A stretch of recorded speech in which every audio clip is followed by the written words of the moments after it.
Bon, salut les copains, petite avancée sur la PCB Galaxian.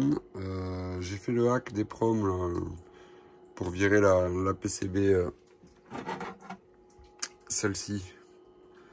Voilà, bon, j'avais eu tellement de pâtes arrachées que j'avais fait des soudures à l'arrache pour dire c'était le temps de récupérer une EPROM compatible et de faire le nécessaire. J'ai tellement eu de merde que voilà, j'ai fait un hack des proms plus joli. J'ai avancé un peu. Alors, pour tout vous dire, je suis tombé là-dessus. Tout ceci, c'est ce qui va servir au bus d'adresse du processeur. Ça va permettre, en fait, c'est un buffer. On rentre et on sort dans le même état. Donc, si on regarde bien, c'est celui-ci sans le rond. Donc, c'est... Pardon. Donc, on rentre à l'état 1, on sort à l'état 1. Sauf que là, ici, là, c'est l'inverse, puisqu'il y a le rond. Donc, on rentre à l'état 0, on sort à 1, ou à 1, on sort à 0. Là, c'est pas le cas. Là, on rentre à 1, on sort à 1. On rentre à 0, on sort à 0. Enfin, peu importe quoi, l'état des adressages. Petite démo, ce sera plus parlant. En fait, on peut voir que là, on a le 7D, 7D, 7D, 7D, 7D, 7D, 7E, 7E, 7E, 8D, 8D, 8D. Donc, sur la carte, ces buffers là sont celui-ci, celui-ci et celui-ci. Donc, pour être plus explicite, parce que là, si on prend le schéma basique, voilà, pour vous montrer un peu à quoi ça correspond, ce sont des 74 367.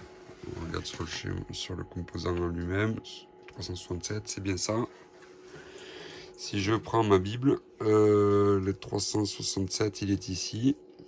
Donc, alors, si on regarde le schéma, la pinoche 1 et celle-ci ne sont pas utilisées. Donc, en fait, on ne pilote pas toute la ligne. Ils se servent uniquement de ce petite porte logique-là à chaque voyage. Donc, on rentre ici, on ressort ici, dans le même état que l'entrée. Et si je prends donc tous mes petits composants, donc je rentre ici, je sors là, je rentre là, je sors là, je rentre ici, je sors là, je rentre ici, je sors là, enfin bon, voilà. Donc je vais vous faire la petite démo, un composant qui fonctionne. Voilà, on rentre ici, on prend la pinoche d'à côté, on a le même signal. Je fais un suivant, entrée, sortie, entrée, sortie. C'est valable pour celui-ci, c'est valable pour celui-ci et celui-ci. Le petit fautif, je rentre, voilà, je sors en pinoche 3, donc je rentre avec une fréquence de 279 kHz, c'est marqué en bas, je ressors avec une fréquence également de 279, donc ça a l'air correct, c'est juste que le silo n'affiche pas vraiment la même chose. Je rentre pinoche 4 et je ressors avec un signal dégueulasse. Pareil pour la suivante, je rentre avec un signal carré, je ressors avec un signal dégueulasse. Donc je pense qu'on va pouvoir changer ce petit composant là.